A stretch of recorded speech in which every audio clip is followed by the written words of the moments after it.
दोस्तों, एक बार एक व्यक्ति बुद्ध के पास आता है और उनसे पूछता है कि बुद्ध, अपने मन को काबू में करने और उसे समझने का पहला चरण क्या है और हम कहां से शुरुआत करें कि हमारा मन हमारे वश में आ जाए। बुद्ध मुस्कुराते हैं और उसका उत्तर देते कि अपने मन को समझने का पहला चरण है इसके द्वारा दिए गए लालचों की व्यर्थता को देख लेना। जिस इंसान ने अपने मन के द्वारा दिए गए लालचों की व्यर्थता को देख लिया, उसने इससे मुक्त होना शुरू कर दिया। और उसके बाद वह व्यक्ति बुद्ध से पूछता है कि हमारा मन जो हमें लालच देता है उसके व्यर्थता को कैसे देखा जाए। बुद्ध कहते हैं, अपने अनुभव से मनुष्य जिस भी गलत कार्य को अति में करता है उससे उसे दुख मिलता है और यही दुख उसका अनुभव है और यही अनुभव उसके रूपांतरण का कारण बन सकता है। जिसने देख लिया और वास्तव में देख लिया कि नशा करना केवल दुख है, उसने नशे से मुक्त होना शुरू कर दिया। जिसने देख लिया कि ईर्ष्या केवल खुद को जलाती है और वास्तव में देख लिया, उसने ईर्ष्या से मुक्त होना शुरू कर दिया। तुम्हारा ये देख लेना कि मन लालच तो हमेशा तुम्हें तृप्ति का देता है, लेकिन लगता ये तुम्हें सदैव अतृप्त है, और यही अपने मन को समझने का पहला चरण है। कहानी को आगे बढ़ाने से पहले आपको इस एक प्रश्न को समझना आवश्यक है, और वो प्रश्न है कि आप अपने मन को वश में करना क्यों चाहते हैं। क्योंकि आपने यह अनुभव कर रखा है कि आपका मन आपको दुख देता है, पर क्योंकि आपको आपके मन के लालच बहुत बड़े सुहावने लगते हैं, इसलिए आप इन लालचों के पीछे छुपे हुए दुखों को नहीं देख पाते। सिर्फ अपने दुखों को देख लेने से आपका मन आपके वश में नहीं हो जाएगा। उसके लिए आपको दूसरा चरण क्या है ये समझना होगा। वह व्यक्ति बुद्ध से पूछता है कि बुद्ध, यदि कोई व्यक्ति यह जानता है कि उसके मन के लालचों के कारण उसके जीवन में दुख है, तो क्या इसका अर्थ यह है कि वो व्यक्ति पहले चरण पर है? और यदि वह व्यक्ति पहले चरण पर है तो दूसरे चरण पर कैसे जाएगा? बुद्ध कहते हैं कि उस व्यक्ति को खोज पर निकलना होगा, किसी ऐसे व्यक्ति की खोज पर जो अपने मन से मुक्त हो चुका है और जिसने अपने मन को जान लिया है। क्योंकि तुम्हारा मार्गदर्शन वही कर सकता है जो उस जगह पर पहुंचा हुआ है और जहां तुम जाना चाहते हो। दोस्तों, यहाँ पर एक बात समझनी आवश्यक है कि खोज पर निकलने का अर्थ यह नहीं है कि आप सन्यासी बन जाए, बल्कि खोज पर निकलने का अर्थ यह है कि कोई ऐसा व्यक्ति खोजना जो आपका मार्गदर्शन कर सके। अब यहाँ पर प्रश्न यह उठता है कि ऐसे व्यक्ति को कहाँ पर खोजें, क्योंकि आस पड़ोस में तो सभी लोग अशांत भरे पड़े हुए हैं। तो इस प्रश्न का उत्तर है कि आप ऐसे व्यक्ति को आस पड़ोस में मत खोजिए, बल्कि इंटरनेट पर खोजिए, क्योंकि इंटरनेट आपको पूरी दुनिया से जोड़ता है दोस्तों में, और आप इस इंटरनेट के बदौलत ही जुड़े हुए हैं। अगर इंटरनेट नहीं होता तो क्या आप मेरे इस आर्टिकल को पढ़ पाते? नहीं ना। दोस्तों, इस दुनिया में बहुत सारे लोग थे और अभी है और हमेशा रहेंगे जो आपका मार्गदर्शन कर सकते हैं। कहानी में वापस लौटते हैं और अच्छे से जानते हैं कि अपने मन को समझने का दूसरा चरण क्या है। वह व्यक्ति बुद्ध से पूछता है कि उस व्यक्ति की पहचान क्या है जिसने अपने मन को समझ लिया है और जिसने खुद को जान लिया हुआ है।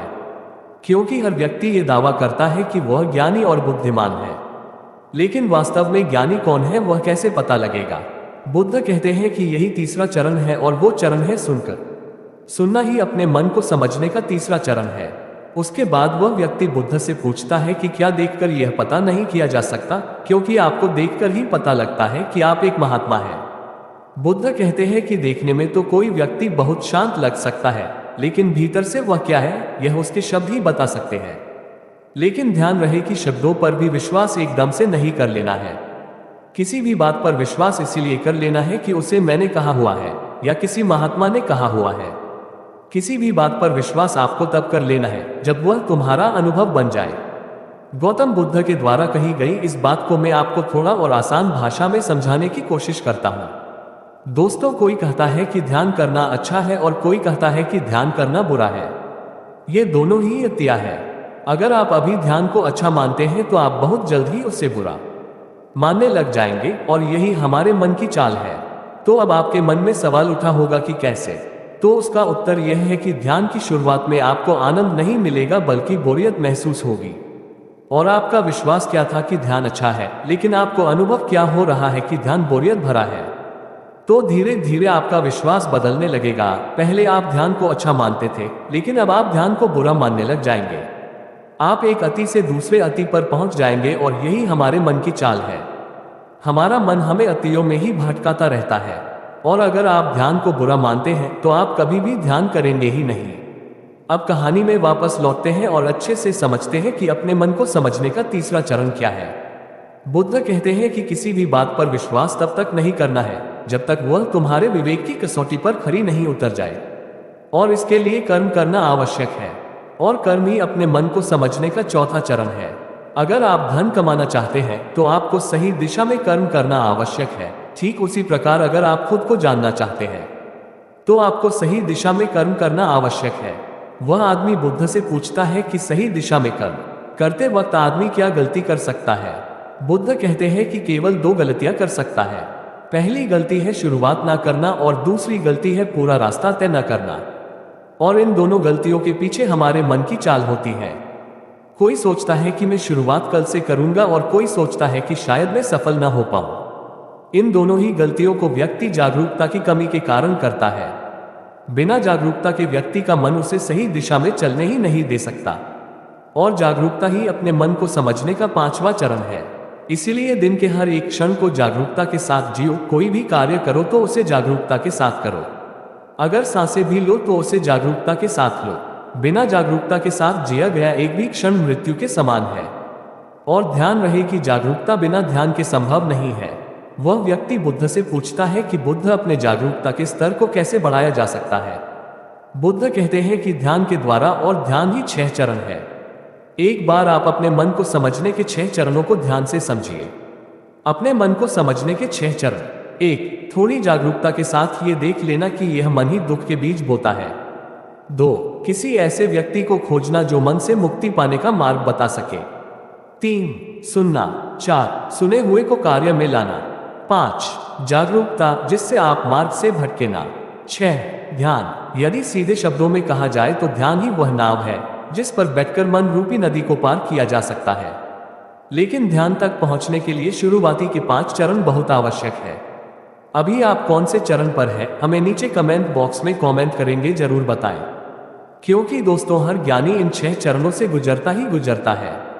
दोस्तों अब जानते हैं कि अपने मन को अपना सेवक कैसे बनाएं एक सच्ची कहानी से। तो चलिए कहानी को शुरू करते हैं। अपने मन को अपना सेवक कैसे बनाएं, अपने मन को वश में कैसे करें। दोस्तों इस कहानी में अगर आप ध्यान से पढ़ते हैं तो आपको नीचे दिए हुए 2 प्रश्नों का उत्तर मिल जाएंगे, और वो 2 प्रश्न हैं। 1. हम अपने मन के गुलाम क्यों बन गए हैं। 2. हम अपने मन को अपना गुलाम कैसे बना सकते हैं। आपके पहले प्रश्न का उत्तर नीचे दी गई लाइफ चेंजिंग कहानी में है, इसलिए नीचे दी हुई कहानी को अंत तक जरूर पढ़िए। एक बार एक राज दरबार में एक कलाकार आता है, और इस कलाकार की खासियत ये थी कि जब भी यह कलाकार अपनी कलाकारी दिखाता तो ऐसा कोई भी व्यक्ति नहीं होता था जो इसके कलाकारी को देखकर हंसे ना। बड़े बड़े राजा महाराजा इस कलाकार की कलाकारी को देख हंसते हंसते लौटपौट हो जाते थे। लेकिन इस बार वह कलाकार एक गंभीर राजा के दरबार में था, इसीलिए लोगों को यह संदेह था कि कहीं वो इस बार असफल ना हो जाए। वह कलाकार अपनी कलाकारी दिखानी शुरू करता है, और वही होता है जो हर बार से होता आ रहा था। राजा का हंसते हंसते बुरा हाल हो जाता है। वह राजा उस कलाकार को कलाकारी देख इतना प्रसन्न होता है कि वो इस कलाकार को मुंह मांगा इनाम देने के लिए तैयार हो जाता है। हमें यह बात हमेशा याद रखनी चाहिए कि अधिक खुशी में लिए गए फैसले अक्सर गलत साबित होते हैं। राजा उस कलाकार से कहता है कि मांगो जो भी तुम मांगना चाहते हो, मैं तुम्हारी कलाकारी से बहुत प्रसन्न हूँ। वह कलाकार कहता है कि क्षमा करे राजन, पर मैं जो भी मांगूंगा शायद आप वो दे ना पाए। राजा अपने आसन से खड़ा होता है और कहता है कि अब तुम मेरी प्रसन्नता को क्रोध में बदल रहे हो। क्या तुम्हें मेरी द्वारा कही गई बात पर संदेह है। अब राजा अपने अहंकार को बीच में ले आता है, और जहां भी अहंकार बीच में आ जाता है वहां काम बिगड़ना निश्चित है। फिर वो कलाकार राजा से कहता है कि नहीं नहीं राजन, मुझे क्षमा करें, मेरे बोलने का मतलब यह नहीं था, बल्कि मैं तो बस ये कहना चाहता था कि आप इस बात को फिर से एक बार दोहरा दे। फिर उसके बाद राजा कहता है कि मैं तुझे वचन देता हूं कि जो भी तू हद में रहकर मांगेगा वह तुझे जरूर मिलेगा। उसके बाद वह कलाकार कहता है कि तो ठीक है, आप मुझे 24 घंटों के लिए आपके राज्य का राजा बना दीजिए। उस कलाकार की बात सुन राजा मन ही मन सोचता है कि अच्छा है, मैंने इसे हद में रहकर मांगने को कहा था, वरना ये तो हमेशा के लिए राजा बनता। वैसे तो 24 घंटे कोई बड़ी बात नहीं है। और उसके बाद राजा सोच समझकर उस कलाकार से कहता है कि ठीक है, अगले 24 घंटे के लिए मैं तुम्हें राजा घोषित करता हूँ। राजा बनने के 1 घंटे के अंदर ही वह कलाकार, जो कि अब राजा बन चुका था, वह पुराने राजा को फांसी पर चढ़ा देता है, और दूसरे घंटे में वह पुराने राजा के सभी भरोसेमंद लोगों को हटाकर अपने भरोसेमंद लोगों को रख लेता है। आप में से बहुत सारे लोग उस राजा को मूर्ख समझ रहे होंगे, परंतु मैं आपको बताना चाहता हूं कि वह राजा कोई और नहीं बल्कि आप है और वह कलाकार आपका मन है। आपका मन आपको थोड़ी सी खुशी क्या दे देता है कि आप उसके पीछे पीछे हो लेते हैं। जो वही कहता है वही आप करते हैं और बाद में आपके हाथ में केवल पछतावा ही लग जाता है। किसी भी चीज का मजा लेना समस्या नहीं है, बल्कि इस मजे में ही डूबकर अपनी सूझबूझ खो देना समस्या है। अब दूसरे प्रश्न का उत्तर समझिए। हम अपने मन को काबू में कैसे करें, अपने मन को कैसे नियंत्रित करें। दोस्तों, हमारा मन हमसे सिर्फ बुरे काम ही नहीं करवाता बल्कि यह आपसे अच्छे काम भी करवाता है। मैं आपको एक उदाहरण देकर समझाता हूं। जब आप ईर्ष्या का सहारा लेते हैं तब आपका मन बुरे काम करता है, और जब आप क्रोध का सहारा लेते हैं तब आपका मन बुरे काम करता है। जब आप मोह, अहंकार और लालच जैसे बुरी चीजों का सहारा लेते हैं तब आपका मन आपसे बुरे काम करवाता है। और जब आप प्रेम, दया और कृतज्ञता जैसी अच्छी भावनाओं का सहारा लेते हैं तब आपका मन अच्छे काम करता है। इसलिए समस्या मन नहीं है, बल्कि मन का इस्तेमाल किस तरह से किया जा रहा है, ये समस्या है। गौतम बुद्ध ने जागरूकता को इतना महत्वपूर्ण इसलिए बताया हुआ है क्योंकि जागरूकता के द्वारा ही अपने मन को नियंत्रित कर सकते हैं। मन को नियंत्रित करने का मतलब यह नहीं है कि आपके मन में नेगेटिव विचार आने ही बंद हो जाए। मन को नियंत्रित करने का सही मतलब यह है कि आपका कोई भी विचार आपको विचलित ना कर पाए। विचलित होने का अर्थ सिर्फ परेशान होना नहीं है, बल्कि खुश होना भी होता है। बहुत ज्यादा खुश होना समस्या नहीं है, परंतु उस खुशी में कोई निर्णय लेना समस्या है। उदाहरण, किसी से कोई वादा कर देना। ठीक उसी प्रकार बहुत ज्यादा दुख होना समस्या नहीं है, बल्कि इस दुख के कारण कोई निर्णय लेना समस्या है। उदाहरण, आत्महत्या करना। अगर आप पूरे जागरूकता के साथ ये देख पाए कि सुख और दुख, इन दोनों की अति में कोई भी निर्णय लेना दुख और पीड़ा को जन्म देता है, तो आप आंख बंद करके सुख के पीछे नहीं भागेंगे। और अगर आप सुख के पीछे नहीं भागेंगे तो दुख आपके पीछे नहीं भागेगा, क्योंकि ज्यादातर लोग जिसे सुख समझते हैं वह दुख की परछाई है। अब लोग इस बात का यह अर्थ निकाल लेंगे कि हमें सुख का आनंद नहीं लेना चाहिए, जबकि यह निष्कर्ष बिल्कुल गलत है। अगर आप सुख और दुख, इन दोनों की अति में कोई निष्कर्ष नहीं निकालते हैं तो आप वहीं रहते हैं जहां आपको रहना चाहिए, मध्य बिंदु पर, जिसकी बात हर बार बुद्ध कहते हैं। मैं आपको मन के बारे में एक खास बात बताता हूं। आपको ऐसा कब लगता है कि आपको अपने मन को वश में करना चाहिए? मैं आपको बताता हूं, जब आप वो काम कर रहे होते हैं जो काम करना आपके लिए सही नहीं होता है, तब आपको महसूस होता है कि आपको अपने मन को अपने वश में करना चाहिए। मगर आप वो काम फिर भी करे जाते हैं क्योंकि आपको उस काम को करने में मजा आता है। उदाहरण के लिए चुगली करना। आपको पता है कि चुगली करने से आपको कुछ भी फायदा नहीं होगा, फिर भी आप चुगली करते हैं क्योंकि चुगली करने में शुरुआत में मजा आता है, परंतु धीरे धीरे ही आपको पता चलता है कि आप अपने ही नजरों में छोटे बन गए हो। दोस्तों, गौतम बुद्ध के द्वारा दिया गया ये सूत्र मैं आपको आज बताता हूं जो आपकी जिंदगी बदल सकता है। और वो सूत्र है, जिन कामों को करने में शुरुआती में बहुत मजा आए तो वह काम आपके लिए हानिकारक है। उदाहरण के तौर पर फनी और गंदे वीडियो देखना, वेब सीरीज, जंक फूड खाना और सुबह देर से उठाना इत्यादि। और जिन कामों को शुरुआती में करने में कम मजा आता है या बोरियत महसूस होती है, वो काम आपका जीवन बदल सकता है। उदाहरण के लिए किताबें पढ़ना, व्यायाम करना, सुबह जल्दी उठना, ध्यान करना और इंटरनेट का सही इस्तेमाल करना इत्यादि। हमें ये समझना चाहिए कि हमारा मन केवल बुरे कामों में ही नहीं लगता, बल्कि यह अच्छे कामों में भी लगता है। फर्क सिर्फ इतना है कि बुरे कामों में ये जल्दी लग जाता है क्योंकि बुरे काम करते वक्त शुरुआती में ही मजा होता है, और अच्छे कामों में ये देर से लगता है क्योंकि अच्छे कामों में मजा देर से मिलता है। इसलिए मजे के पीछे न भागे और बल्कि सही काम के पीछे भागे, सफलता आपको निश्चित मिलेगी। दोस्तों, अब मैं आपको अपने मन को कंट्रोल करने का प्रैक्टिकल तरीका क्या है ये बताने वाला हूं, इसीलिए आर्टिकल को ध्यान से अंत तक अवश्य पढ़िए। दिमाग को कंट्रोल कैसे करें, जानिए मन को कंट्रोल करने का प्रैक्टिकल तरीका। दोस्तों, ज्यादातर लोग ये सोचते हैं कि मन को कंट्रोल करना मुश्किल है, और यह बात सच है केवल उन लोगों के लिए जिन्हें यह पता नहीं है कि मन क्या है और यह कैसे कार्य करता है। जो लोग जानते हैं कि मन क्या है और यह कैसे कार्य करता है, उनके लिए अपने मन को कैसे नियंत्रित करना आसान है। तो आइए सबसे पहले ये समझते हैं कि मन क्या है और यह कैसे कार्य करता है। मन क्या है और यह कैसे कार्य करता है? हमारा मन दो हिस्सों में बटा हुआ है, पहला चेतन मन और दूसरा अवचेतन मन। चेतन मन को हम सब बुद्धि के नाम से जानते हैं। ये हमारे भीतर एक फिल्टर की तरह काम करता है। जो भी जानकारी हमारे अंदर जाती है उसे यह जांचता और परखता है। चेतन मन के पास तर्क करने की क्षमता है और यह सही और गलत के बीच चुनाव कर सकता है।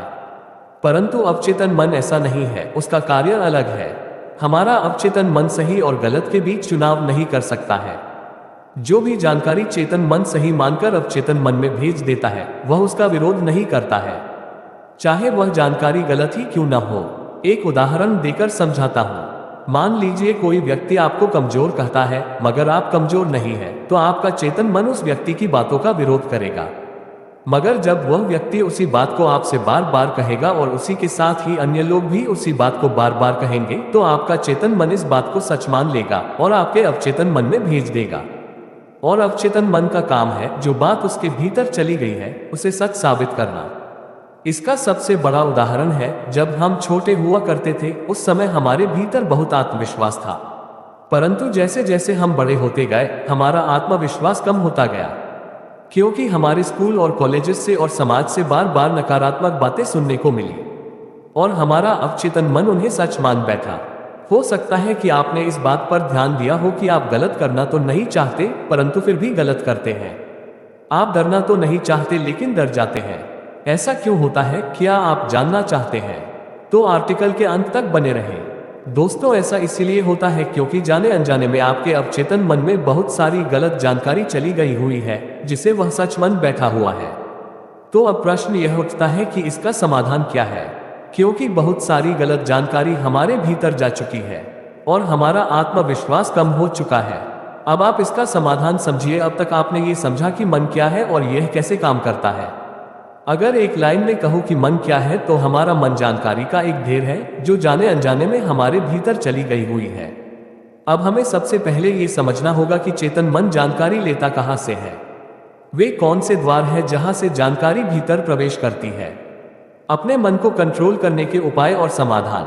हमारे अंदर जानकारी जाने के 5 द्वार है और वो है आंख, कान, नाक, जीभ और त्वचा। इन्हें हम 5 इंद्रियों से भी जानते हैं।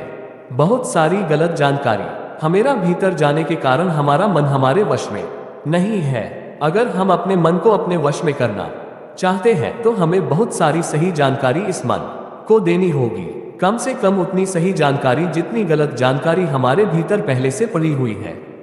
सही जानकारी और गलत जानकारी के बीच का अंतर समझिए। सही जानकारी वो है जो आपको आपके लक्ष्य की तरफ ले जाए, और गलत जानकारी वो है जो आपको आपके लक्ष्य से भटकाए।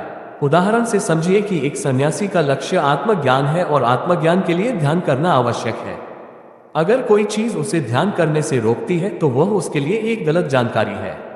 एक और उदाहरण देकर समझाता हूं। मान लीजिए कि आपको एक गायक बनना है, तो गायक बनने के लिए रियाज करना बहुत जरूरी है। अगर कोई चीज आपको रियाज करने से रोक रही है, तो वह आपके लिए एक गलत जानकारी है। तो अपने मन को कंट्रोल करने के लिए आपके पास एक लक्ष्य का होना बहुत जरूरी है, क्योंकि अगर आप अपने मन को कहीं पर जाने से रोक दोगे, तो उसे कहीं पर तो भेजना भी तो पड़ेगा।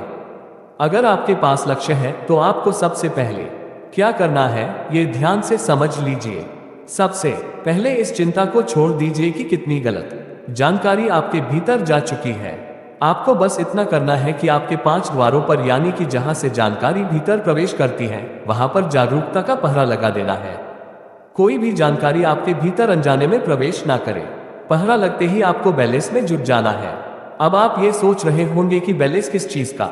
बैलेंस आपको नकारात्मकता और सकारात्मकता के बीच में करना है। नकारात्मकता आपके भीतर पहले से ही मौजूद है, अब बस आपको सकारात्मकता को भरनी है। आपको एक बात जान लेनी चाहिए कि सकारात्मकता नकारात्मकता को मिटा देती है, जिस प्रकार रोशनी अंधेरे को मिटा देती है। ये तो बस कहने की बात है कि आपको बैलेंस करना है। सच तो यह है कि जब आप अपने भीतर सकारात्मकता भरने लगेंगे, तो आपके अंदर की नकारात्मकता उसी समय मिटने लग जाएगी। दोनों के बीच का बैलेंस होने का तो अवसर ही नहीं आएगा। यहाँ पर प्रश्न ये निर्माण होता है कि सकारात्मकता को कहाँ से लाए। तो इसके बहुत सारे तरीके हैं। पहला तरीका यह है कि आप अच्छे लोगों को संगत करिए और उन्हें ऑब्जर्व करके उनसे सीख सकते हैं। अब ये सही लोग आपके पास हो सकते हैं या नहीं भी। आप इंटरनेट, बुक्स और वीडियोस के द्वारा इनकी संगत कर सकते हैं। उदाहरण के लिए, अगर आप बुद्ध की संगत करना चाहते हैं, तो आप उनके ऊपर लिखी हुई किताबों को पढ़कर और ऑडियो टेप सुनकर उन्हें समझ सकते हैं। ध्यान रहे, हमेशा ऐसी चीजें पढ़ें, सुने और देखें जो आपके लक्ष्य से जुड़ी हुई हो। जब आप लगातार अपने भीतर अपने लक्ष्य से जुड़ी अच्छी जानकारी भेजते हैं तो आपके अंदर की नकारात्मक जानकारी को धोकर साफ करती है। अभी हमारा मन गलत जानकारी में उलझा हुआ है जो अनजाने में हमारे भीतर चली गई हुई है, जिसके कारण हम अक्सर कहते हैं कि हमारा मन हमारे वश में नहीं है और हमारा मन किसी भी काम में नहीं लगता है। हमें ये समझना चाहिए कि मन हमारा है, हम मन के नहीं है। वही सुनो जो आपके लक्ष्य से जुड़ा हुआ है, वही देखो जो आपके लक्ष्य से जुड़ा हुआ है, और वही पढ़ो जो आपके लक्ष्य से जुड़ा हुआ है। वही चेको जो आपके लक्ष्य से जुड़ा हुआ है। मैं आपको एक उदाहरण देकर समझाता हूँ। अगर आपका लक्ष्य खिलाड़ी बनना है तो आपको वही चीजें खानी चाहिए जो आपको खिलाड़ी बनाए। मन पर नियंत्रण रखने के लिए इंद्रियों पर संयम आवश्यक है, और संयम के लिए अनुशासन आवश्यक है, और अनुशासन के लिए एक सही निर्णय आवश्यक है जो आपको अभी लेना है। दोस्तों, आज के इस how to control your mind in Hindi article के माध्यम से आपने सीखा कि हमारा मन क्या है, अपने मन को कैसे समझे और अपने मन को अपना सेवक कैसे बनाए। अगर आपको हमारे द्वारा लिखा हुआ यह आर्टिकल पसंद आया होगा और आपके लिए उपयोगी साबित हुआ होगा तो अपने सच्चे दोस्त के साथ इसे अवश्य शेयर कीजिए।